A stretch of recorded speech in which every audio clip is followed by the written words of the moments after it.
مسلسل روپوش ہوتے ہیں، کبھی کسی شہر، کبھی کسی کرائے کے مکان میں اور کبھی کسی نئے شکار کی تلاش میں۔ اور سب سے عجیب و غریب لمحہ وہ تھا جب پہلی ہی رات اس دلہن نے شوہر سے کہا کہ مجھے 2 سگریٹ لا کے دو، اور ایسے انداز میں جیسے کوئی نشے کا عادی ہو۔ وہ شخص حیران، پریشان اور خوف زدہ، لیکن پھر بھی اس نے رشتے کو نبھاتے ہوئے چپ کی راہ اختیار کی۔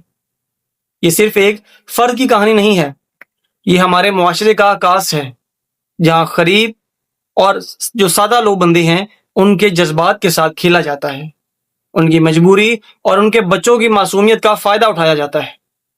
آخر میں اس شخص کا یہی مطالبہ ہے کہ ایسے فراڈیوں کو سخت سے سخت سزا دی جائے تاکہ اور لوگ ان سے بچ سکیں۔ جیسے مولوی صاحب پھنس گئے ویسے کوئی اور نہ پھنس جائے۔ آپ لوگوں کے اندر آگاہی ہونی چاہیے۔ اگر آپ چاہتے ہیں کہ اس معاملے کی جڑ تک جائیں تو ویڈیو کو لائک کریں، شیئر کریں اور کمنٹ میں اپنی رائے کا اظہار ضرور کیجیے گا۔ ایسا سچ ہم سب کو جاننے کی ضرورت ہے۔ تو ملتے ہیں انشاءاللہ کسی اگلی ویڈیو میں، تب تک کے لیے اللہ حافظ۔